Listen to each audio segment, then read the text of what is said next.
Descubriendo el mundo con David Cañedo.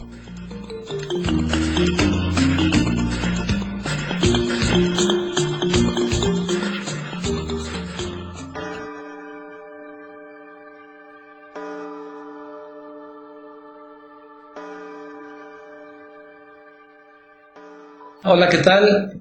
Aquí estamos de nuevo, como todos los miércoles, en este programa Descubriendo el Mundo. Vamos a seguir con lo que hemos estado hablando durante las últimas semanas. Estamos explorando un poco en qué momento nos encontramos nosotros, nuestra propia civilización. Cuando uno vive dentro de una civilización como nosotros, la civilización industrial moderna, uno ni siquiera piensa en términos de civilización, simplemente nosotros la realidad la vemos todos los días, estamos tan acostumbrados a ella que ni siquiera pensamos de dónde salieron las cosas o cuáles son las tendencias generales. En realidad estamos demasiado preocupados con nuestra vida diaria, las cosas que suceden cada día, para andar pensando en estas cosas de las que hemos estado hablando en las últimas semanas. ¿En qué punto nos encontramos como civilización? Eso en realidad son pocas las personas que se ponen a pensar en estas cuestiones y sin embargo es bastante interesante. Siguiendo en esa misma línea, aquí tengo unos datos bastante interesantes. Miren este de aquí, nada más para que vean.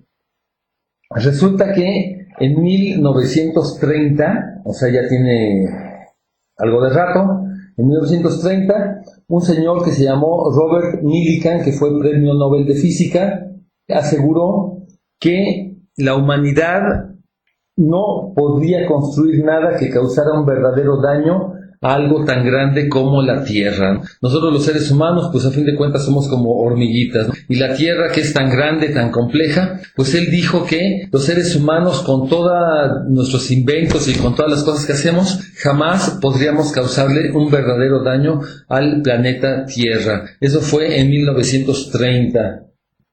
Irónicamente, resulta que en ese mismo año, precisamente en ese mismo año, hubo otra persona, un ingeniero químico que se llamó Thomas Midgley, que inventó los gases clorofluorocarbonados, que se conocen como CFCs. CFC, clorofluorocarbonado. Estos gases los inventó él, quién sabe a partir de qué proceso. Y resulta que esos gases, en los siguientes decenios, fueron utilizados cada vez más por la industria. La industria descubrió que estos gases tenían una cierta utilidad, ¿no? Resulta que este tipo de gases se utilizan en toda clase de aerosoles, por ejemplo. También se utilizan en los aparatos de refrigeración. Y yo no sé en qué más cosas, pero parece que en la industria empezaron a tener bastante utilización, ¿sí? Y resulta que estos gases acabaron siendo liberados a la atmósfera en grandes cantidades. Con el tiempo, en el principio pues ni quien se lo imaginara, ¿no? Pero con el tiempo estos gases clorofluorocarbonados tuvieron el efecto de ir adelgazando la capa de ozono que se encuentra en las partes superiores de la atmósfera. En la estratosfera hay una capa de ozono que es la que nos protege de la radiación ultravioleta del sol. El sol, sus rayos pueden ser perjudiciales y el caso es que la radiación ultravioleta, esta capa de ozono es la que nos protege. Y precisamente estos gases clorofluorocarbonados lo que hicieron fue adelgazar esa capa de ozono y se empezaron a encontrar unos agujeros enormes en la capa de ozono, por ejemplo en la Antártida, en los polos. Sí, en los polos se tendía a concentrar esos agujeros en la capa de ozono. Entonces, aquí la ironía es que lo que había dicho el primer señor de que nosotros jamás podríamos llegar a alterar algo tan grande como la Tierra, resulta que estuvo equivocado. En realidad, durante el siglo pasado empezamos a alterar de tal manera las mismas condiciones, ahorita vamos a ver hasta qué puntos, las mismas condiciones que permiten la vida en este planeta, ¿sí? El nivel de interferencia humano con los sistemas naturales de la Tierra se ha hecho tan grande en el último par de siglos, que de hecho los científicos ya empezaron a hablar de una nueva era geológica. lo que le llaman el antropoceno. Antropos viene de ser humano. El antropoceno sería una nueva etapa geológica en el que la humanidad ha emergido como una nueva fuerza capaz de perturbar los procesos fundamentales de la biosfera. Hasta ese punto, capaces de perturbar los procesos fundamentales de la biosfera. Entonces los seres humanos con nuestras actividades de cada día, los 7,000 millones de personas que hay ahorita en el planeta, en mayor o menor grado, unos más, otros menos, las sociedades industriales son más las que perturban el medio ambiente. El caso es que en mayor o menor grado nos las hemos arreglado ya hasta para provocar un cambio climático, que de hecho ya está sucediendo. No solo es un cambio climático, también una pérdida dramática de biodiversidad. Hay muchísimas otras especies que comparten con nosotros este planeta que están desapareciendo. Entonces, ahorita vamos a ver también hasta qué punto. El asunto es que ese impacto que nuestra civilización está teniendo en el entorno ya no se puede seguir ignorando. Al mismo tiempo, la población está creciendo a un ritmo demasiado rápido, de esto ya he hablado en otras ocasiones. Por ejemplo, aquí nada más en México, en los últimos 40 años, de 1970 para acá, la población se duplicó, ¿sí? Se duplicó. En 1970 eran algo así como 50 millones o algo así. Ahora ya somos 112 o 115 millones.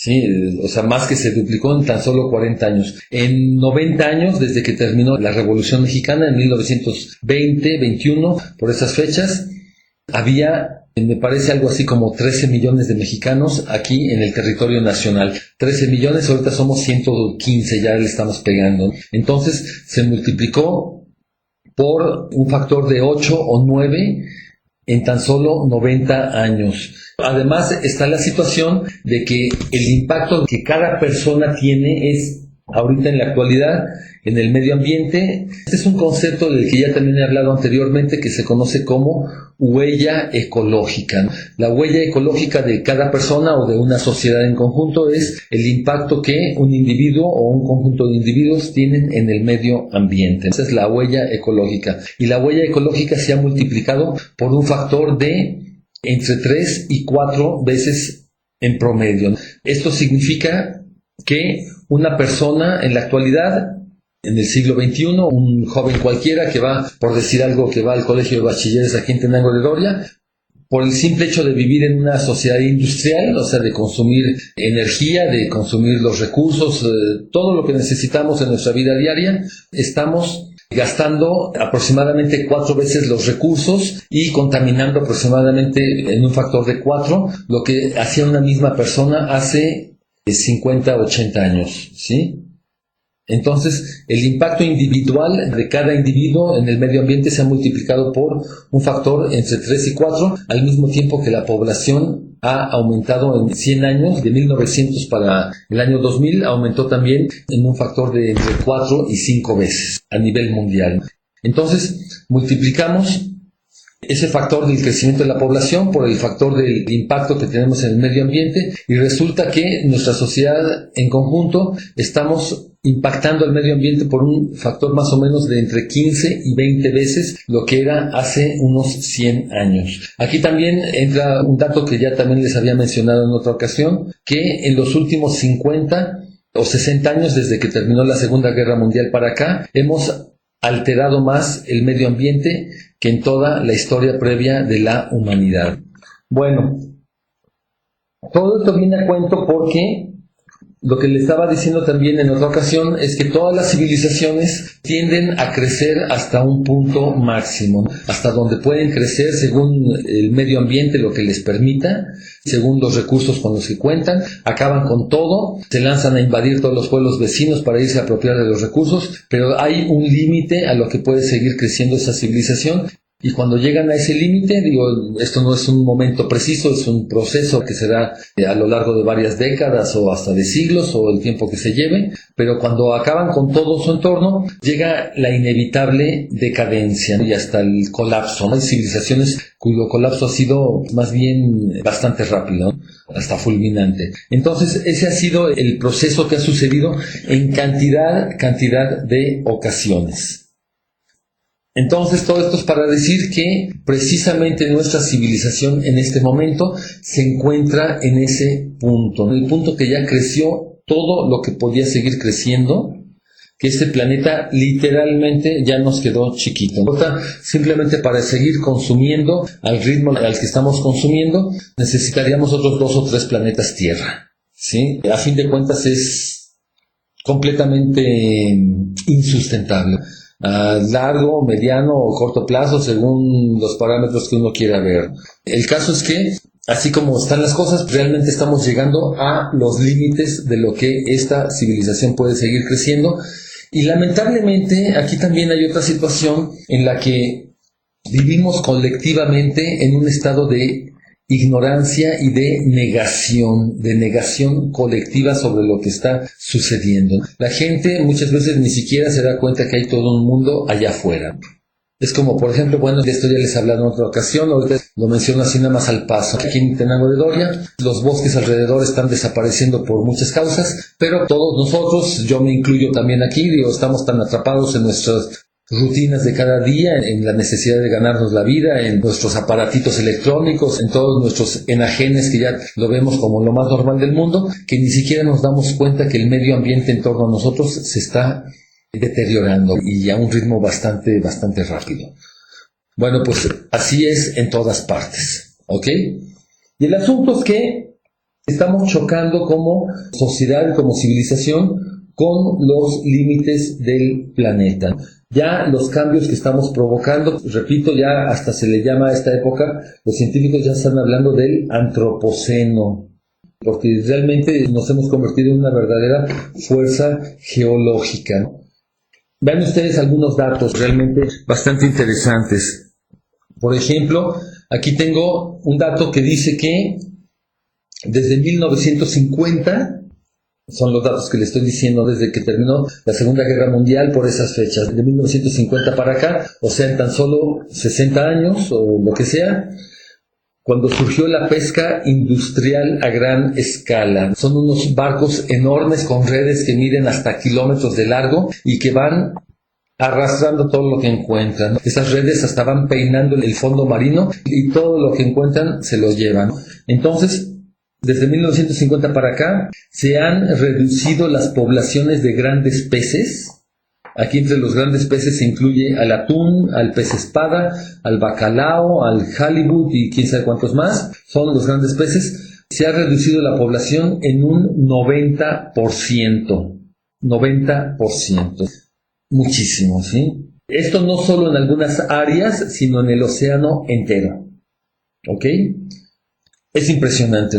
También aquí otro dato que dice que las ballenas, la población de ballenas en el planeta se ha reducido de un 90 a un 95%.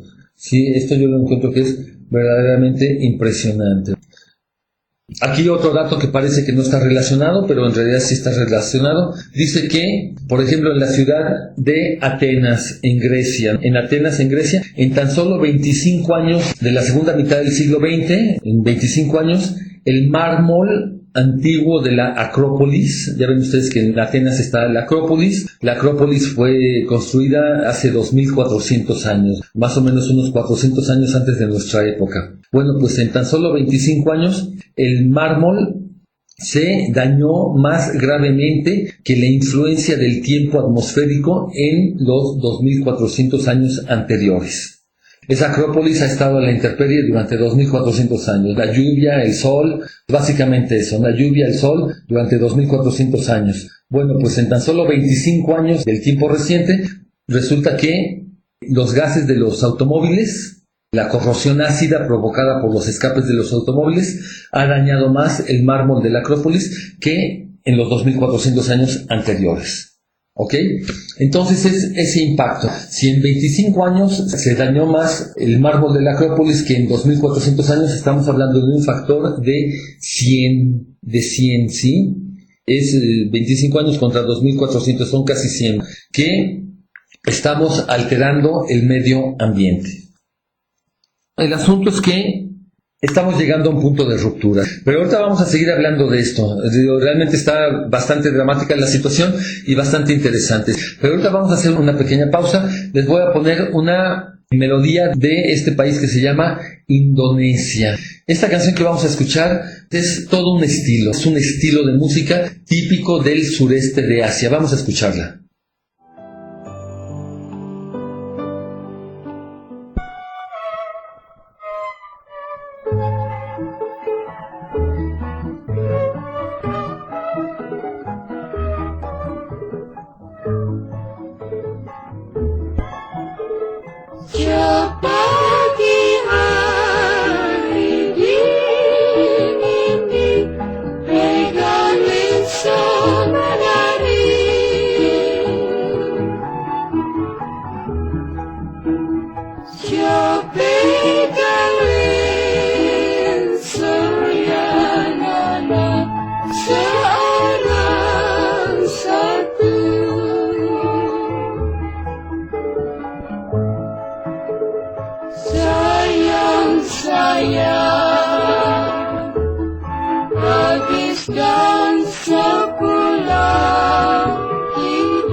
Música interesante, ¿verdad? Como les digo, es todo un estilo de música que se escucha en el sureste de Asia. Esta en particular es de Indonesia. Bueno, pues tengo aquí toda una lista, parece una letanía, de algunas de las maneras en que el impacto que tenemos en el medio ambiente se está manifestando. Estamos literalmente chocando contra los límites del planeta. Entonces, por ejemplo, para los escépticos, que uno les habla de estas cosas y hasta piensa que les está uno hablando de alguna novela de ciencia ficción, como si sucediera en otro planeta. Pues no, resulta que está sucediendo en este. Miren aquí, por ejemplo, empezando por las emisiones de dióxido de carbono. La concentración de dióxido de carbono en la atmósfera durante toda la época, desde que el ser humano existe, desde hace 200.000 años y desde todo ese tiempo, hasta antes de la revolución industrial, la concentración de partículas de carbono en la atmósfera, ya los científicos tienen su manera de medir todas estas cosas. El asunto es que la concentración de 280 partes de carbono por millón, 280 por millón, ¿ok? A partir de la revolución industrial de 200 años para acá, resulta que en 200 años nos las hemos arreglado para quemar el petróleo almacenado durante 200 o 300 millones de años. De esto también ya les he hablado. Ese carbono que fue retirado de la atmósfera por las plantas durante millones y millones y millones y cientos de millones de años, pues nosotros de la manera más alegre, más despreocupada posible, la hemos devuelto a la atmósfera en un lapso extremadamente breve de tiempo, de 200 años, y los científicos andaban diciendo que la concentración de carbono en la atmósfera, que está aumentando constantemente, que si sobrepasaba un punto de 350 partes por millón, repito, antes de la revolución industrial siempre estuvo en 280 partes, ¿no? Pues le ponían un tope máximo de 350 partes por millón si queríamos evitar un dramático aumento de temperatura en este siglo.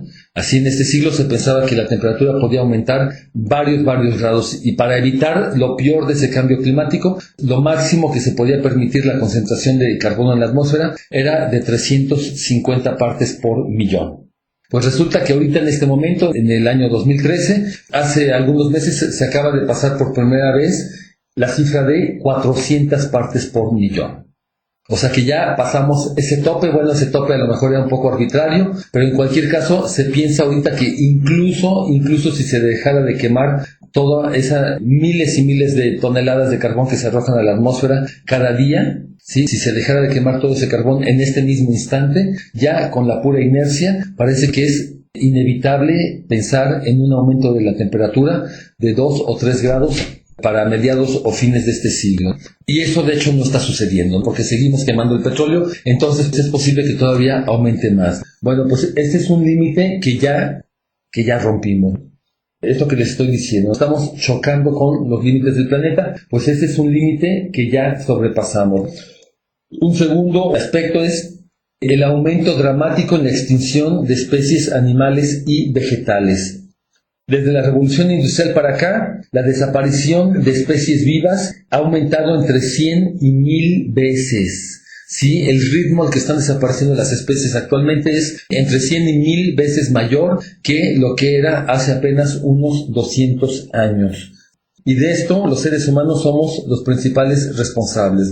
Entonces, se piensa que en 200 años que empezó la revolución industrial y otros 100 años más todavía, o a mediados de este siglo, de 30 millones de especies que había hace 200 años, la cifra puede reducirse hasta la mitad, ¿sí? Estamos hablando de una verdadera hecatombe de especies, y realmente creemos que eso no nos va a afectar.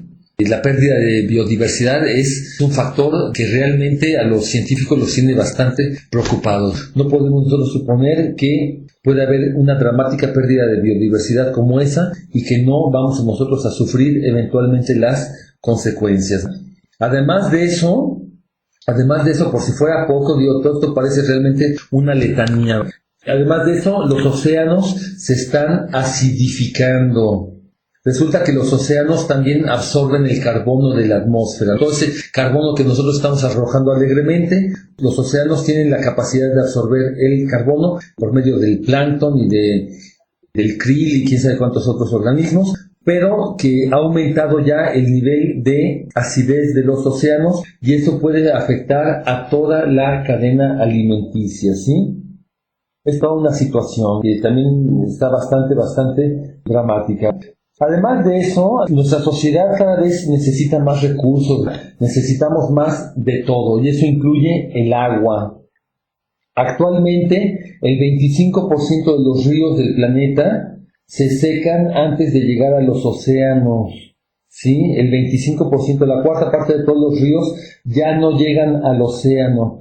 ¿Por qué? Porque nosotros los desviamos para llevar el agua a los campos de cultivo, a las ciudades, a la industria o a donde sea.